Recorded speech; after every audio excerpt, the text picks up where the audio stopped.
বনবিবি সেতু, মুড়িঘাটা ব্রিজ, এগুলো তো হয়েছেই। এরকম অনেক প্রকল্প আছে, বিদ্যুৎ থেকে শুরু করে, জল থেকে শুরু করে নানা রকম। তাছাড়াও বিনা পয়সায় খাদ্য, লক্ষ্মীর ভাণ্ডার। লক্ষ্মীর ভাণ্ডারের মা বোনেদের বলবো, আগামী দিন আপনাদের বিধবা ভাতার জন্য কান্নাকাটি করতে হবে না, ছুটতে হবে না। এই লক্ষ্মীর ভাণ্ডার যারা পাচ্ছেন এবং যারা এখনো পাননি, যারা পাবেন, মনে রাখবেন শুধু 60 বছর পর্যন্ত নয়, যতদিন বেঁচে থাকবেন ততদিন এই ভাতা পেয়ে যাবেন। অর্থাৎ সারা জীবনের জন্য। এটা মা বোনেদের অধিকার, এটা মা বোনেদের সম্মান, এটা মা বোনেদের বেঁচে থাকার জন্য, জীবন যন্ত্রণা থেকে মুক্তি পাওয়ার জন্য একটা লক্ষ্মীর ভাণ্ডার, যা মায়েরা ছেলে মেয়েদেরও অনেক সময়। আমি শুনছিলাম একটি ছেলে মায়ের লক্ষ্মীর ভাণ্ডারের পয়সা খরচ করে পড়াশুনো করে, যদিও পড়াশুনো আমরা অনেক স্কলারশিপ দিই, অনেক ফ্রি দিই, এমনকি জামা কাপড়টাও এখন তৈরি করে মা বোনেরা, সেলফ হেল্প গ্রুপের মেয়েরা অনেক কাজ করে, অনেক এমএসএমই সেক্টর আছে তারাও করে। আমরা বাচ্চাদের জুতোও দিই, ড্রেসও দিই। ক্লাস 8 পর্যন্ত যাদের ড্রেস দেওয়া হয় তাদেরও মনে রাখবেন ড্রেসটাও দেওয়া হয়। সেরকম আজকে এখানে অনেককে আমি দেখলাম স্টুডেন্ট ক্রেডিট কার্ড থেকে কেউ 5.5 লাখ টাকা, কেউ 4.5 লাখ টাকা, কেউ 3.5 লাখ টাকা, যার যতটা প্রয়োজন তারা পেলেন, আরও অনেকে পাবেন। আমি জানি আপনাদের এখানে আমরা মানবিক ভাতা দিই। আমরা মোট 6,53,000 মানুষকে বার্ধক্য ভাতা, বিধবা ভাতা, মানবিক ভাতা, জয় জোহার, তপশিলি বন্ধু পেনশন দেয়া হচ্ছে এবং সাইকেল ক্লাসে 9-এ উঠলে পাচ্ছে। আর ক্লাস 10-এ উঠলে, এবার তো ক্লাস 10 করেছি না, যেটা তরুণের স্বপ্ন, ইয়ারটাকে এগিয়ে দিয়েছি। 11-এ আগে পেত, আগে 12-এ পেত, এবার থেকে 11 ক্লাসে যখন উঠবে 10,000 টাকা করে পাবে তারা, তরুণের স্বপ্ন ট্যাব পাওয়ার জন্য। এটাও বিনা পয়সায় করে দেওয়া হচ্ছে। 2,75,000 স্টুডেন্টকে। আমি কেন স্টুডেন্টদের এত ভালোবাসি জানেন? এরাই আমাদের ভবিষ্যৎ। আগে ছেলে মেয়েরা পড়াশুনো করতে পারতো না পয়সার অভাবে, মেয়েদের বিয়ে দিয়ে দেওয়া হতো। মায়েরা ভাবতেন, পিতারা ভাবতেন আমি কোথার থেকে পড়াবো, আমি তাদের বিয়ে দিয়ে দিই তাড়াতাড়ি। চিন্তা করবেন না, ওদের শুধু স্কুল পড়া নয়, স্কুলের কন্যাশ্রী আছে, কলেজের আছে, ইউনিভার্সিটির আছে। এরা যতদিন পর্যন্ত স্কুল, কলেজ, ইউনিভার্সিটির 3টে ফেজেই কন্যাশ্রীর মেয়েরা যারা স্কলারশিপ পায় তারা স্কলারশিপ পাবেন। এবং তাছাড়াও 10 লক্ষ টাকার স্মার্ট কার্ড, ঐক্যশ্রী, শিক্ষাশ্রী, তপশিলি আদিবাসীরাও সফট লোন পান 20 লক্ষ টাকা পর্যন্ত, এমনকি বিদেশে গেলেও ওবিসিরাও পান। সুতরাং অনেক রকম কৃষক বন্ধু থেকে শুরু করে, যে কৃষক বন্ধু কাজ করতে গিয়ে মারা গেছেন 60 বছর বয়সের মধ্যে, তাদেরও কিন্তু আমরা 2 লক্ষ টাকা করে সেই পরিবারগুলোকে দিই। মনে রাখবেন, আজকে যদি ঝড় হয়, জল হয়, কোনো রকম কোনো প্রাকৃতিক দুর্যোগ হয়, কৃষকদের জন্য ক্রপ ইন্স্যুরেন্সের টাকা কৃষকদের খরচা নেই, গভর্নমেন্ট দেয়। আমরা সব টাকাটাই খরচা করি। চালটা আমরা কৃষকদের থেকে কিনি। আগে লোকে চালটাকে ফেলে দিত, পেত না, দাম পেত না গরিবরা।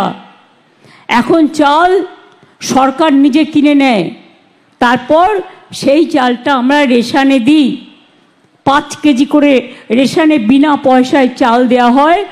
আমাদের এখানে প্রায় 99% লোককে বিনা পয়সায় রেশন। বছরে 5 লক্ষ টাকার স্বাস্থ্যসাথী কার্ড, লক্ষ্মীর ভাণ্ডার, কন্যাশ্রী, শিক্ষাশ্রী, মেধাশ্রী, পেনশন, ভাতা থেকে শুরু করে সব রকম সুযোগ দেওয়া হয়। আমি জানি সন্দেশখালীতে একটা রুরাল হসপিটাল আছে 30 বেডের, তাই তো? 30 বেডের একটা রুরাল হসপিটাল আছে, কিন্তু এরা অনেক দূরে থাকে। আমি ওটাকে 60 বেডের করে দিতে বলছি। এবং বিশেষ করে যারা গর্ভবতী মা, তাদের চিকিৎসার জন্য ওখানে সিজারিয়ানের ব্যবস্থা থাকবে, অপারেশন থিয়েটার সহ সব কিছুর ব্যবস্থা থাকবে, যাতে কাউকে অন্য জায়গায় যেতে না হয়। আমি কলকাতার একটা ঘোষণা করব, 1 জানুয়ারি আসছে। আপনারা সবাই স্টার থিয়েটারের নাম শুনেছেন, খুবই বিখ্যাত। আমি মেয়রকে অলরেডি বলেছি স্টার থিয়েটারের নাম বদল করে আমরা বিনোদিনী থিয়েটার করব। তার কারণ এটাও একটা মা বোনদের সম্মান জানানোর জন্য এটা আমাদের সিদ্ধান্ত। এরকম অনেক কাজ আছে, আমি যদি বলতে যাই আমার অনেক সময় লাগবে। আপনারা সকাল থেকে এসছেন, অনেকে না খেয়ে আছেন, পেটে খিদের জ্বালা, খিদে ডাক মারছে, তা সত্ত্বেও আপনারা অনেক কষ্ট করে এসছেন। আমি এটুকু বলতে পারি, 26শে জানুয়ারি পর্যন্ত আমাদের গভর্নমেন্টের অনেক প্রোগ্রাম থাকে। 23শে জানুয়ারি নেতাজি সুভাষচন্দ্র বসুর জন্মদিন, 12ই জানুয়ারি স্বামী বিবেকানন্দের জন্মদিন, 14, 15, 16 গঙ্গাসাগরের মেলা চলবে। তারপরে সেই মানুষগুলো ফিরে যাবে 16, 17, 18, 23 তারিখের মধ্যে এসে যাবে নেতাজি সুভাষচন্দ্র বসুর জন্মদিন। 26 তারিখে এসে যাবে প্রজাতন্ত্র দিবস। 26 তারিখের পর একটা ডেট দেখে আমি চিফ সেক্রেটারিকে বলবো যে বিশেষ করে প্রত্যন্ত এলাকাগুলোতে যাদের যেতে অনেক সমস্যা হয়, তার কারণ নদী পেরিয়ে যেতে হয়, সেই সব জায়গায় আর একটা করে দুয়ারে সরকার করবার জন্য। বিশেষ করে যারা কাস্ট সার্টিফিকেট এখনও পাননি, যারা লক্ষ্মীর ভাণ্ডারে এখনও নাম লেখাতে পারেননি, যারা স্বাস্থ্যসাথীতে এখনও নাম লেখাতে পারেননি, যারা পাট্টা পেতে পারেন কিন্তু পাট্টা পাননি, তাদের এই সমস্ত মানুষরা যাতে তাদের সময় মতো সুযোগগুলো পায়, তার জন্য এই কাজগুলো করবার জন্য আমি মনে করি জানুয়ারির লাস্ট উইক থেকে ফেব্রুয়ারির ফার্স্ট উইক পর্যন্ত চলবে এটা। কারণ ফেব্রুয়ারিতে আবার মাধ্যমিক পরীক্ষা শুরু হয়ে যাবে। মাধ্যমিকের ছাত্রছাত্রীদের জন্য আমার রইল অনেক শুভেচ্ছা, অভিনন্দন। খুব ভালো করে পড়াশোনা করতে হবে, কন্যাশ্রী বিশ্বশ্রী হতে হবে। মাথায় রাখতে হবে যে তোমরা একদিন পাইলট হবে, তোমরা একদিন ইঞ্জিনিয়ার হবে, তোমরা একদিন ডাক্তার হবে, তোমরা একদিন প্রফেসর হবে। এখন থেকে ব্রত নাও, মানুষের সেবা করতে হবে। মানুষের সেবা করাটা আমাদের সবার ধর্ম।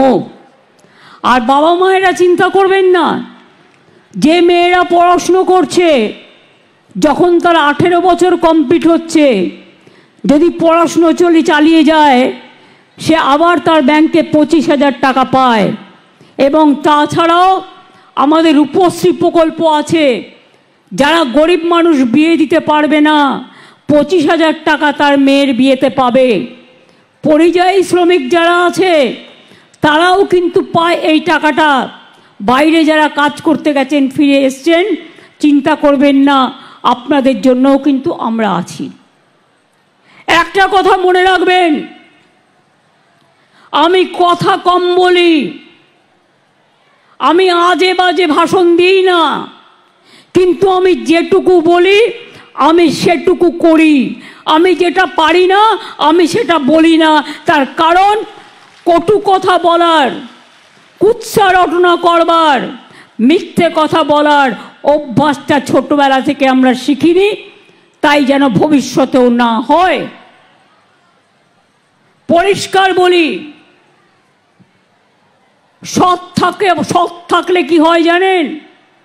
সৎ থাকলে আল্লাহর দোয়া পাওয়া যায়, ঈশ্বরের আশীর্বাদ পাওয়া যায়, আম্বেদকরজির আশীর্বাদ পাওয়া যায়, বিরসা মুন্ডার পাওয়া যায়, পঞ্চানন বর্মার পাওয়া যায়, সবার আশীর্বাদ, শুভেচ্ছা, দোয়া আমার খ্রিস্টান ভাই বোন থেকে শুরু করে হিন্দু, মুসলিম, শিখ, খ্রিস্টান সকলে। সন্দেশখালির নামটাই সন্দেশের সাথে যুক্ত। আপনাদের এখানে কি আগে সন্দেশ পাওয়া যেত বেশি? এখানে সন্দেশের দোকান আছে? কি সন্দেশ পাওয়া যায়? ছানা? কি ছানা পোড়া না ছানার সন্দেশ? বিখ্যাত। যেমন টাকিতে আমরা জানি কাঁচাগোল্লা পাওয়া যায় খুব ভালো, বর্ধমানে মিহিদানা সীতাভোগ আর ল্যাংচা, জয়নগরের মোয়া, সব জেলায় এক একটা বিশেষত্ব আছে। এবং আমরা এখন নতুন মিষ্টি হাবও তৈরি করছি। সন্দেশখালিতেও আগামী দিন আমরা নিশ্চয়ই চাইব আরও সন্দেশের দোকান আসুক। দরকার হলে কিছু ক্লাস্টার তৈরি হোক, যে ক্লাস্টারের মধ্যে দিয়ে, এমএসএমএর মধ্যে দিয়ে চাকরি বাকরিও তৈরি হবে, সেলফ হেল্প গ্রুপের মেয়েরাও কাজ পাবে, এবং এখানে মিষ্টি থেকে শুরু করে মিষ্টি, কৃষ্টি, সৃষ্টি সব কিছু দিয়ে একটা দৃষ্টি তৈরি হবে। এটা মাথায় রাখতে হবে। সন্দেশখালি যেন পেছিয়ে না থাকে। আর পরিষ্কার বলছি সকলকে, মনে রাখবেন, গ্রামসভা পঞ্চায়েত সমিতিকে আমাদের দরকার, জেলা পরিষদ থেকে শুরু করে ব্লককে, বিডিও থেকে শুরু করে এসডিওকে, এসডিও থেকে শুরু করে ডিএমকে। কিন্তু আমরা যে স্কিমগুলো দিচ্ছি, এই স্কিমগুলোর জন্য কাউকে কোনো পয়সা দেওয়ার দরকার নেই। এটা গভর্নমেন্টের টাকা, আপনি পাচ্ছেন সরাসরি ব্যাংকের মাধ্যমে, তাই কাউকে কোনোদিন কেউ চাইলেও দেবেন না। মনে থাকবে, মনে থাকবে, কোনো পয়সা কাউকে গভর্নমেন্টের কোনো স্কিমের জন্য দেবেন না। কারণ টাকাটা সরকারের, টাকাটা জনগণের, টাকাটা আপনার, আপনার পরিবারের, আপনার অধিকার আপনাকে ফিরিয়ে দেওয়া হচ্ছে।